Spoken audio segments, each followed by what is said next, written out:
Good afternoon, everyone. My name is Cara Dina Sale. I'm a social worker here at the McSilver Institute for Poverty Policy and Research. I am joined today with Lydia Franco, my colleague, and we're going to be talking with you about the Children's Health Homes, specifically around the complex trauma exposure screen. And just to look at our agenda today, we're going to review the complex trauma final eligibility tools and documents. And then we are going to review and actually take you through the administration of the complex trauma exposure screen. As a reminder, all of the materials that you're going to be viewing today have been taken from our 3 in-person trainings throughout New York State. We trained in Albany, Rochester, and New York City, and the materials are current as of today, May 1st, 2017. Just a little bit about the McSilver Institute for Poverty Policy and Research. We are New York University's Silver School of Social Work's Poverty Institute, where we really attend to the root causes and consequences of poverty. And I just wanted to add that out of the McSilver Institute, we have 2 centers. One is the Community Technical Assistance Center, and the other one is the Managed Care Technical Assistance Center, CTEC and MIGTAC, which you may already be familiar with. And those 2 centers provide training, consultation, and educational resource support to all mental health and substance abuse disorder providers in New York State. And we've also been contracted by the McSilver Institute has been contracted by the New York State Department of Health to be able to provide training and technical assistance around the implementation of complex trauma within children's health homes. So Kara and I are just a small part of a larger resource team that is available to you in doing some of the complex trauma training and technical assistance. Right now we're going to review with you the complex trauma exposure screen, which is also known as the CTES, and we're going to take you through the administration and really utilizing it with you. I want to first start by looking at all of the tools. These are the complex trauma final eligibility tools and documents that will help in the determination of complex trauma for health homes. So first, there's a complex trauma exposure screen form, as well as the referral cover sheet. This is completed by a non-licensed professional or a licensed professional. There's also the complex trauma exposure assessment form. This must be completed by licensed professionals. There's also the functional impairment assessment through the completion of the appropriate identified NCTSN guideline list, and that's the National Child Traumatic Stress Network. There's a guideline list of domain assessment tools on nctsn.org, and this functional impairment assessment must be completed by a licensed professional as well. And then finally, all of that would help to complete the complex trauma eligibility determination form, also completed by the licensed professional. So for today, Lydia and I are just going to go through the complex trauma exposure screen form. There is another webinar by Dr. Mandy Habib in which she will take you through the complex trauma exposure assessment form. I want to just start by talking about the 3 E's of trauma. When we think about trauma and really scary and overwhelming experiences, DOH has really taken into account and was really thoughtful around the meaning of the 3 E's of trauma. So for example, there are the traumatic events themselves, then there are the experiences of those events, and then there are the effects of those experiences. And so the CTES is really focused on those events and just seeing which events the child has experienced. The assessment would take you through the experiences of those events, and then the effect of those experiences would be the functional impairment assessments. So the CTES, this is what it looks like. This can be found on DOH's website, or it can be found on our website, ctacny.org/complex trauma. This is the final complex trauma exposure screen, and I'm just going to take you through it.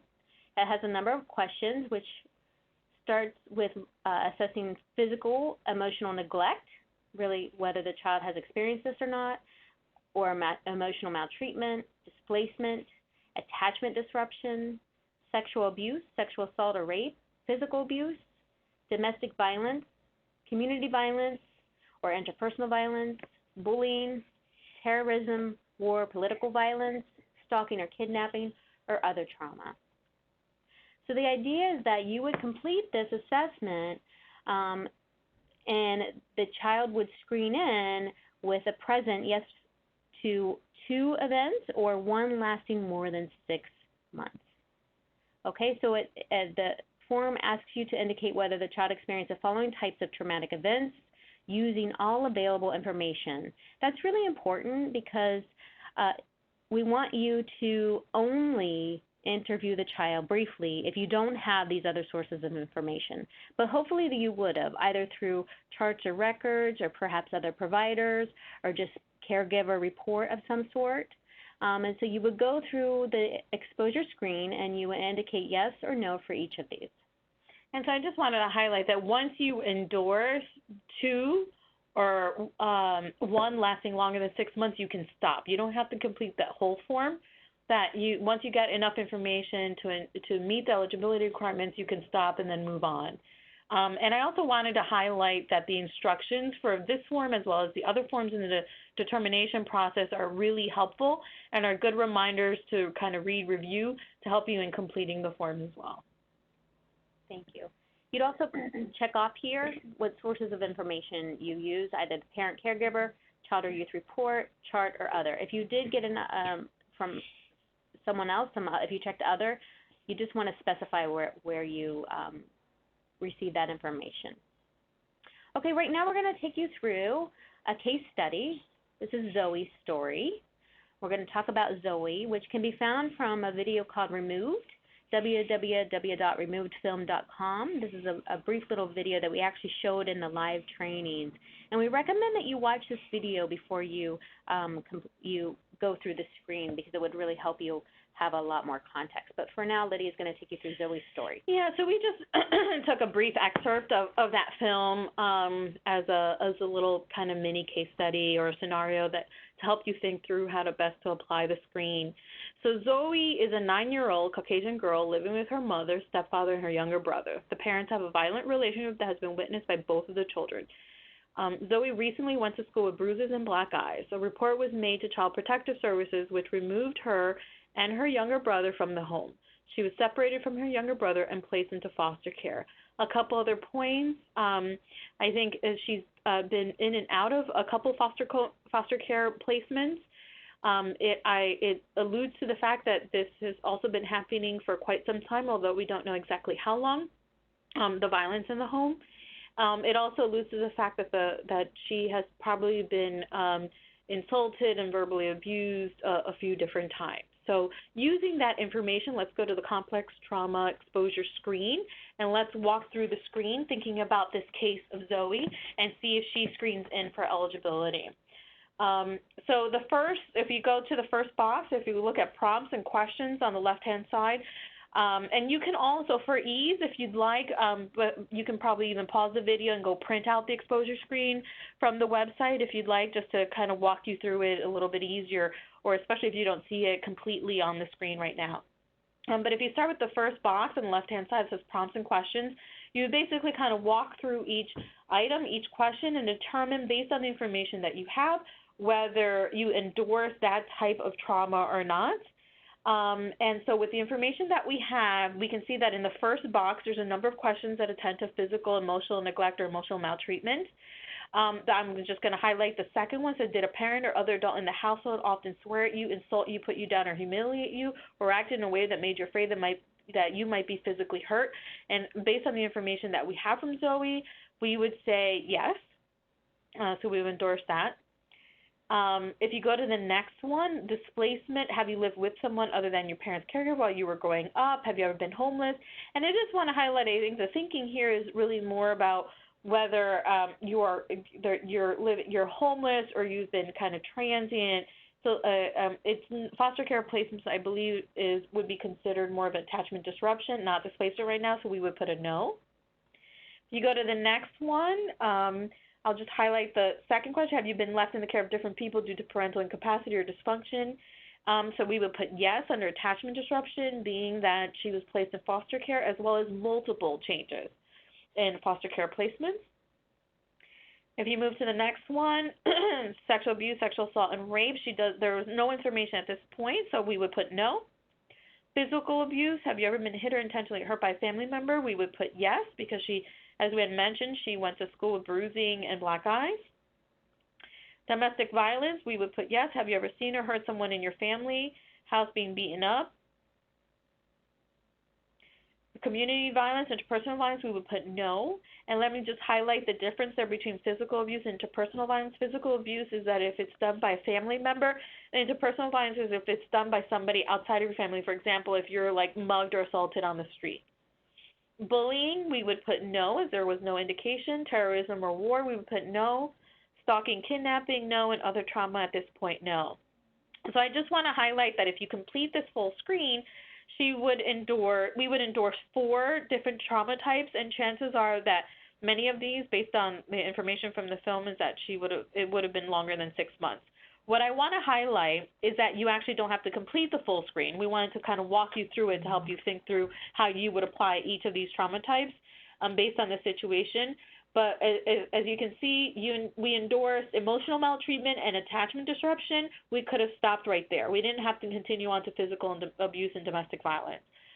So again, it's just highlighting that as soon as you get 2 or 1 that lasts longer than 6 months, that's sufficient, and you don't have to keep going. And then you would move on to the next step, which is essentially you would kind of finish writing this up, complete the referral cover sheet, and then submit it to the health home for further complete assessment by a licensed professional. Okay, thank you, Lydia. So that was Zoe's story. We're now going to take you through Jeremy's story. Jeremy is a 6-year-old African-American boy who lives with his grandmother in kinship care. Jeremy has been in and out of mental health treatment for several years. He was first referred to treatment by the school when he was in pre-K. Jeremy's mother is living on the streets and is currently homeless and last reported by grandmother as addicted to heroin. Jeremy has been living with his grandmother since he was 2. He is currently in 1st grade and reportedly being bullied by some older students after school. So the question is, does Jeremy screen positive for complex trauma? And then what is your next step? Okay, so if we look at the complex trauma exposure screen and we do the same thing that we did with Zoe, we're going to go through each category type. So if we look at physical emotional neglect or emotional maltreatment, currently based on the information we have about Jeremy, I think that would be a no, as there's nothing highlighted there that would say that this has occurred. If you look at displacement, currently that would be a no. So although the mother, it says that the mother is homeless, it doesn't say any information around whether the child had ever been homeless or not. It only says that he's in kinship care. So I think right now we would put that as no. Then you go to the next one, and here you're talking about attachment disruption. Have you been left in the care of different people due to parental incapacity or dysfunction? Have you had 2 or more changes in your primary caregiver or guardian?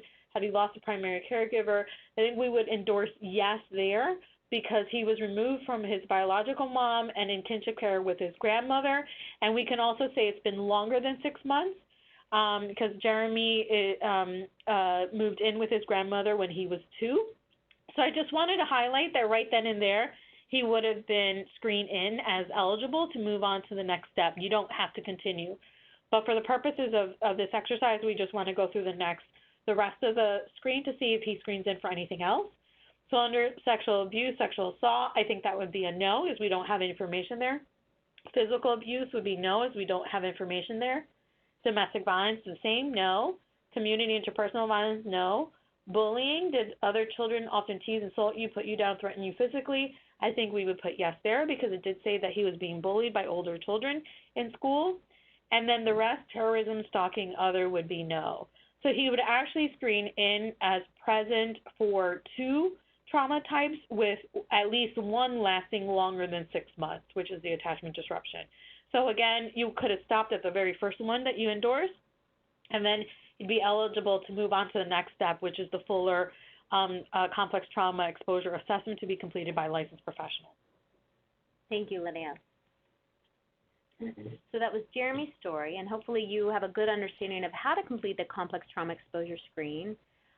Again, the forms can be found on DOH website or our website, www.ctacny.org/complex-trauma. So I just wanted to go back. Can we pull up the complex trauma exposure screen just 1 second? So if you look at displacement and attachment disruption, I know sometimes there's a little bit of not like depending on the story, you're not sure kind of where to put it. So it says, have you lived with someone other than your parents or caregiver? And then it also says, have you lived with different people? Sometimes we don't know where to put it. For the purposes of the screen, I just want to highlight this because we did highlight this in the in-person meetings, is that you can put it in either category.